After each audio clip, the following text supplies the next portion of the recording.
This first one's from Baller. He goes, from Baja to the Canadian Rockies, react to me. And then Zach has to say, call my Kiss My Aztecs hotline. Thank you for listening. Those were phrases that were on the radio, whether management liked it or not. Yeah. And then right here, we'll talk a little Aztecs. Aztecs catapulted to number 24 in the AP poll. Well, they're in, but they can't afford to lose because they'll bounce right back out if they lose one of these 2 road games coming up. Good program, tough season. I mean, I'll say this, and this may not go down very well.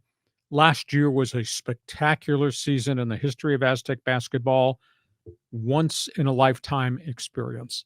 Last year's great success was fueled by a tremendous coach in Brian Dutcher. It was triggered by a whole pile of players that got the 6th year of eligibility and stayed as super seniors because of COVID. That's a once-in-a-lifetime opportunity. Do not mistake Aztec basketball with North Carolina or Duke or some of the other year-by-year national powers. That was great for the program. It was great for the school. It was great for our community. That was a once-in-a-lifetime thing because of the extra years of eligibility those guys got and elected to stay and play. Well, why not again? I mean, Butler did it. Butler went to the championship game 2 years in a row. So, yeah, sure, NIL and transfer portal have changed things, but there's a lot of guys going one and done, So, Kentucky isn't what Kentucky used to be, and North Carolina and Duke aren't what they used to be. So why not? And if not the Aztecs and other Mountain West Conference, it doesn't have to be a once-in-a-lifetime thing. But the NIL has changed everything. It's really hard to get guys. And that's why San Diego State struggled to get any big men to import this year because they didn't have the NIL dollars to match. The guys they wanted got stolen from at the last minute because somebody else called them at the last minute with dollar bills in their hands. So that, not to say that this won't be a great Mountain West Conference tourney. This might be the best Mountain West tourney we have ever seen. There are 5 to 6 really good teams. And the wild card to me is neutral floor in Vegas. I think that changes a whole bunch of things. It's not neutral for the Aztecs. They win there all the time. Exactly. But it's not like you're going to Las Vegas or the pit in Albuquerque where you might get ambushed. That's a whole other deal. Right? Okay. Next question. Okay. Let's go here to John. And he says, Leafs, Lee, you got to rock the red. You need a Capitals hoodie. Oh, my goodness. I got so many hoodies, it's ridiculous. But I am a born and bred Maple Leaf fan, and I like the Oilers, and I'm a huge Kings and Ducks fan. I like hockey, so I violated all the principles. I don't wear a shirt and tie to work here because John dresses in T-shirts, so don't beef at me alone. But now Washington Capitals, unbelievable run with Alexander Ovechkin, but they're kind of at the finish line. Well, that's your childhood team, right? The Leafs. Yeah, I was not a Ranger fan. Did not like the Islanders. I grew up watching Hockey Night in Canada as a kid. I got access to it on TV, and they were always the Maple Leafs and the Canadiens.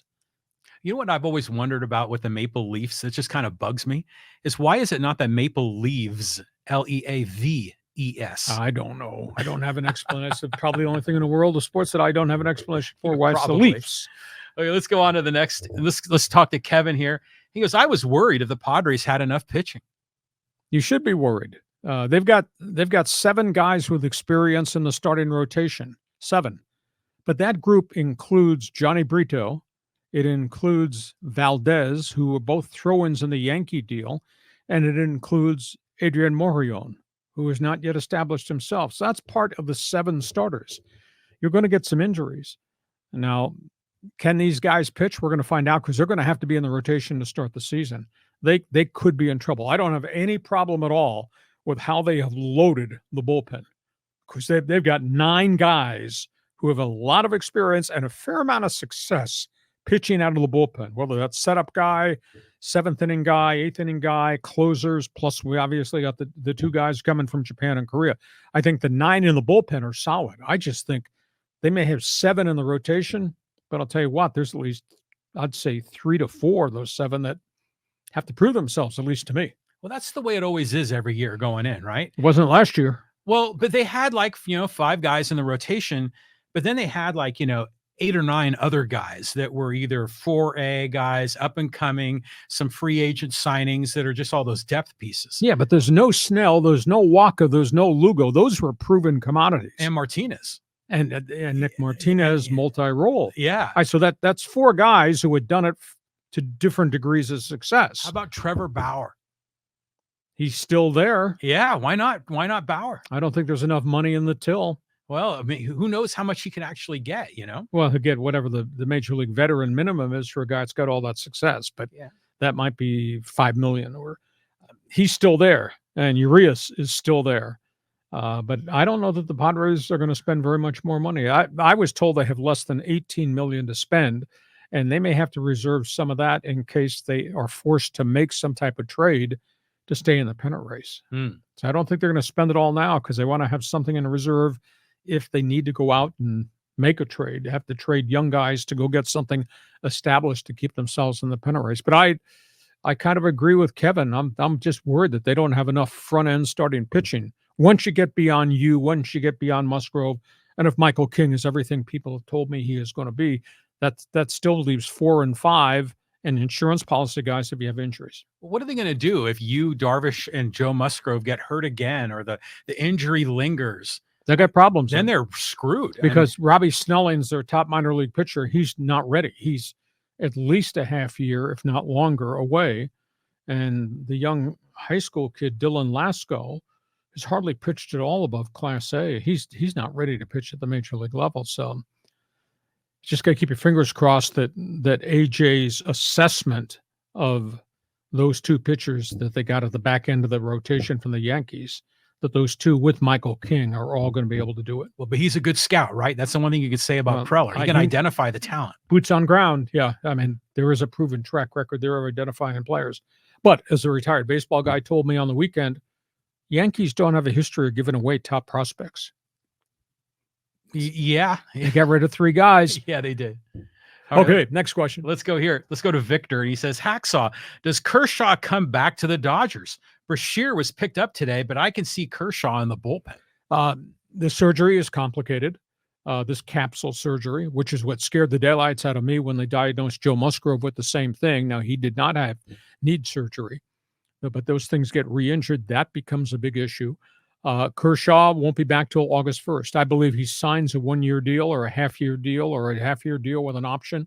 And I think Kershaw will be there, but I think he'll be a back of the rotation guy and a spot starter, and that'll be it.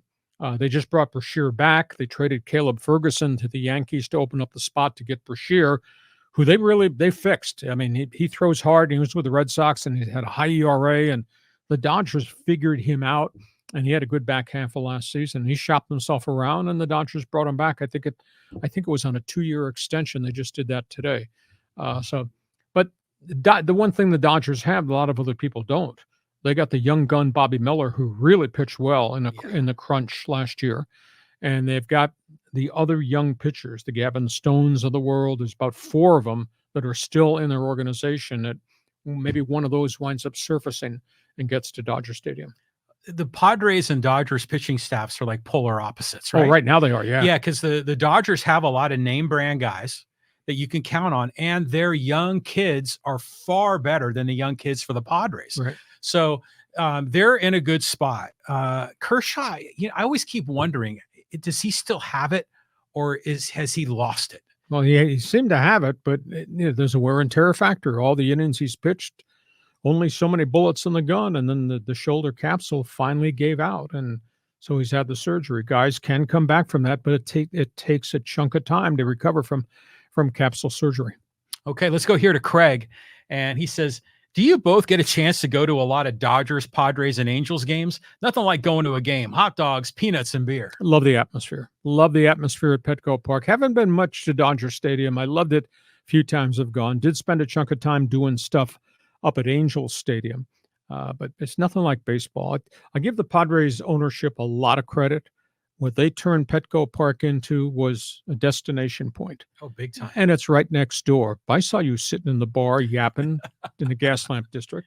And now they've taken Gallagher Square and have reconfigured that. And I think they're putting shops and stuff in, restaurants underneath out in the outfield where the Tony Gwynn statue is. So the Padres have done a phenomenal job growing the area around the stadium to make it a truly great event. I thought one of the coolest things when they first opened this, and I think I mentioned it at that point in time to Ron Fowler.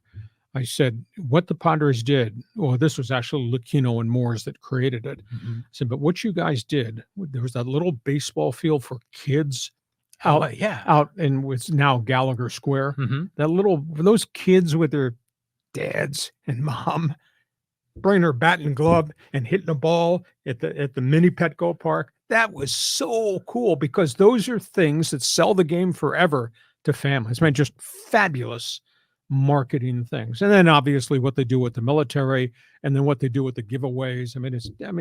This is not just balls and strikes and home runs and strikeouts. When you go to a Padre game, it's just a cool event. Yeah, it's fabulous. And just to answer Craig's question, yeah, I usually go to about 2 or 3 games a year. At usually or two at Petco, and then 1 or 2 on the road.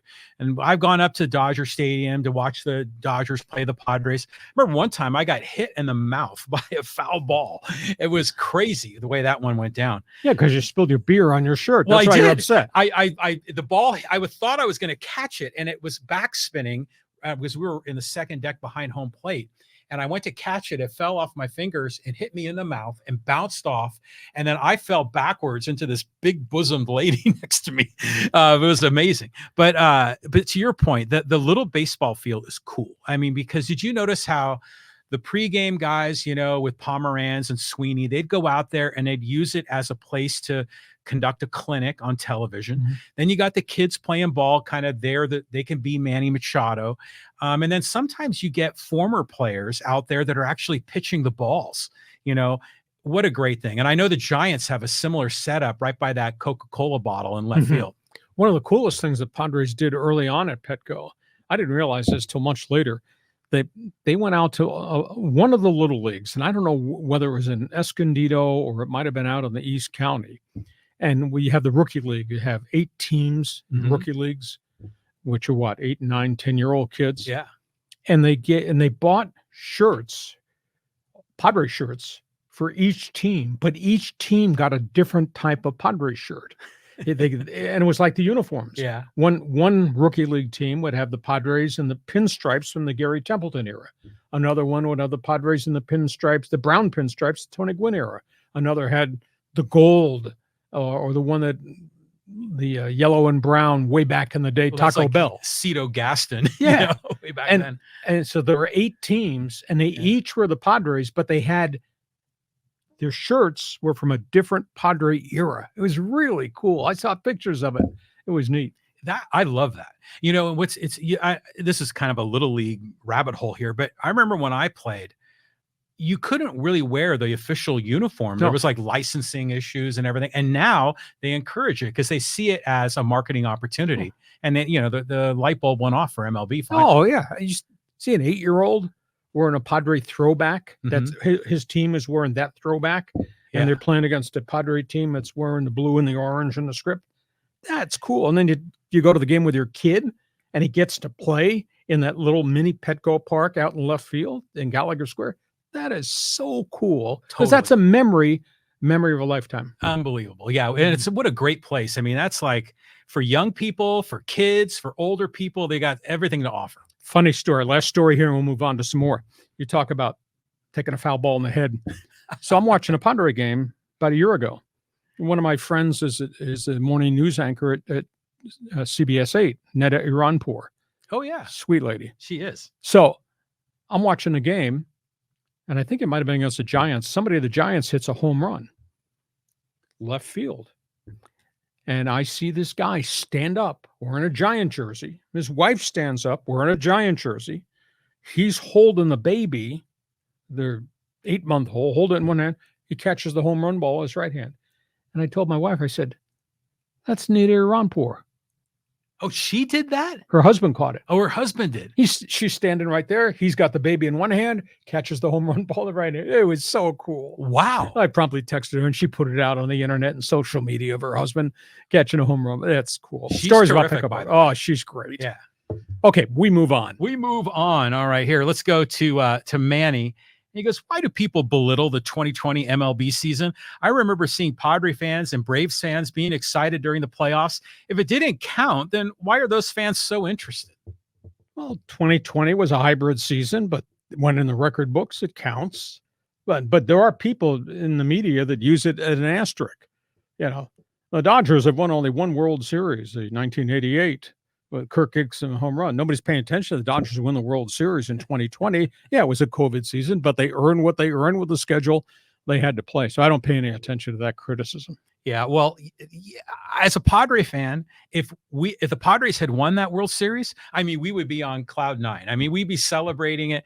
But the Dodgers did, it's just a dig. That's all it is. It's a dig, and it should be an asterisk because it was a shortened season. It was a different kind of a situation. Everybody played by the same rules. They did. So it's a legitimate championship the Dodgers had, but it deserves an asterisk. I mean, it's just like, Roger Maris getting 61 because they played more games. That deserved an asterisk too. Yeah, but most people don't pay attention to that star next to the 61. He broke Root's record. But it's good. It explains it. It provides more context, and I think that's good for the sport. We do the same thing with Bonds. We do the same thing with Mark McGwire. Those guys go in the Hall of Fame if I'm in charge. Okay, move on here. Move on. We'll go back to Chris here. He goes, Hacksaw, how many bleeping sweatshirts do you bleeping own? I own a lot. There's a lot of clothes. I don't think I told John. I said, I don't think I own anything that doesn't have a logo on it. But actually, I do have a shirt and tie I wear occasionally. But I don't own a suit. I know John owns, got a closet full of suits because he's Mr. Industrialist. Well, I see you on the news on KUSI. Yeah. You'll wear the tie and shirt. So good for you. I return it to JCPenney at noon after I get off the air. But it is true. Every time you roll in here, you have a different sweatshirt with a different logo, and I love it. It's awesome. We look pretty good. Okay, carry on here. Carrying on. Let's go to do some social media here. There's a lot of good social media comments, and we will go here to Padres. This is a good comment here from Super Reviews for You. He goes, Padres got around 21.5 million before the CBT number and need to stay a couple of mil clear for a call up or two. Bauer, 1 league minimum. Michael A. Taylor, 1 year, $9 million deal with a player option for $9 million to keep the AAV down. Sign Eddie Rosario for a year for $6 million. Sign Garrett Cooper, 1 year, $3 million. Here's your lineup. Kim at second, Bogart shortstop, Tatis right field, Manny third base, Campy catcher, Rosario left field, Cooper DH, Cronenworth first, Taylor in center field. Your rotation, Musgrove, Bauer, King, Darvish, and Pedro Avila. The pen, Suarez, Peralta, Wilson, Matsui, Santos, Go, Cosgrove, Luis Patino. Too much data there. There is a lot of data, but it's actually well thought out. Well, with the exception of this, you're not going to give Michael Taylor $9 million to hit 230. Now, granted, but you were paying Grisham $5 million to hit 200 with a Gold Glove. Taylor's not Grisham, I don't think. Bauer, that price is going to be a little bit higher just based on being a vested veteran. You have to make the decision. We're going to take all the heat we're going to take if we let Bauer go out to our mound based on his personal choices and his social life. They have to keep money in reserve because if you have injuries and then your hand is forced to go make a deal, get a veteran, they don't want to go over this luxury tax again because the penalties, there's like 100% tax this next time if you do it a fourth time because they're over at 3 years. That's why they're resetting this thing down to where they are. So I don't think it's a complete team. Preller has faith in the pitchers he got from the Yankees. That's why they've not been able to do anything else. And then now there's virtually nobody left on the open market outside of J.D. Martinez, and he's not coming here for $1.1 million. That's why he hasn't signed anywhere yet. Virtually all the other DHs, potential decent guys, are gone. And, I'm not bringing back Choi, and, I didn't want Joey Gallo, et cetera. But so Michael Taylor, $9 million to hit 230. Nah, I don't think so. I don't think so either on that one. That's too much. But, he has the right idea, here, Super Reviews. I mean, like Eddie Rosario. Man, that guy had a hell of a World Series when he was playing for the Braves. That was 2 years ago, though. Yeah, but the point is that you get some of these veterans 1 year deals, but you need to complement it with some of the young guys. So Jackson Merrill needs to be in that lineup somewhere. Maybe Jacob Marcy, someone like that. Well, that's what was the word Mike Schilt used? Opportunities. Yeah, there's opportunities there. Now we'll see if they can hit. Go ahead. All right, let's go here. This is another one with a little bit of data. This is from Mr. Bugman talking about Chargers. Most of the good players fell into their lap. Joey Bosa, number 3, Herbert, number 6. Look at all their first and second round busts, especially the ones they traded up to pick. Kenneth Murray, Manti Te'o busts. Imagine if they had drafted Mahomes at 7 instead of Mike Williams. Mahomes went 10th to the Chiefs. Not saying Mahomes takes them to the Super Bowl. No, he would have ended up like Rivers and Herbert. Well, it was interesting because Anthony Lynn wanted them to draft Mahomes, and Telesco and Spanos did not do it. And Mahomes had done so many great things. When he played Texas Tech, I believe it was. He'd done so many great things in college in that system. But they must not have thought he was sound enough, because there's a lot of other people passed on Mahomes, too, that probably thought much along the same way. So they got a problem now because all their young guys had some good seasons, and their payroll went up. The amount of money those guys, the Joey Bosa's, he's not worth $36 million cap figure now because he can't stay on the field. And I've been very disappointed in Murray. And Derwin James, as good as he could be, Derwin James is not Kyle Hamilton. That's what a safety should be. We saw Hamilton and all the things he's done. He was amazing. Yeah, just absolutely amazing. So they've made some mistakes. Some guys haven't panned out. Some guys have just been plagued by injuries. But they do sit there and draft 5 and 37 in rounds 1 and 2. So they're going to get some good players. And if they get creative, if Joe Ortiz, the new general manager, starts taking phone calls and say, who wants a quarterback? We'll give you the 5th pick and you can get your quarterback, and maybe you trade down from 5 to 10 and you get the other guy's number 2. So now you're drafting 10, 37, and whatever that other guy gives you in the second round, you get a chance to get 3 really good football players. And if you're a good organization, then you make hay with your 3rd and 4th round picks, and that can be done too. Yeah, they got some big decisions to make. Oh, yeah. But just one of the names on that list, Manti Te'o. I mean, how long did he even last in the NFL? I would say 3 to 4 years here, and he wasn't a game changer. Yeah. I think he bounced around for maybe 5 years total. Well, and then, the other thing about, could have drafted Mahomes. Didn't the Chargers want to draft Tom Brady, but like Mike Riley back in the day was trying to get him to sign him? Yeah, but the whole world was. The guy stood on the draft board for 6 rounds. Yeah. But a lot of people saw potential, not necessarily superstar productivity at the University of Michigan, but the whole world passed on Brady, and, whole world passed on Brock Purdy too. And by the way, he's playing this coming Sunday. Yeah, he is. Okay. All right, let's do one more. All right, let's talk here a little bit about MLB stadiums. This is from Snuffy Ballparks. He says, as long as taxpayers foot the bill for stadiums, the amount of money the owners have for player salaries is quite large. Fans often comment, quote, "It's not my money." In many cases, it is. Sure it is. The system is rigged for the wealthy. Look at the owner profit in the sale of the Orioles. The stadium there is owned by the state. In part, taxpayers, mostly not even baseball fans, are paying player salaries there. Force all professional teams to pay their own way and salaries will go down. Well, I don't know that that's a correct statement. It's not as if the communities, the counties, and the states are paying 100%. It's all changed. That's why it's been so hard to get anything accomplished in the state of California. But there has been a massive revolt. Now, does it take a contribution from the city, the county, the state? Yeah.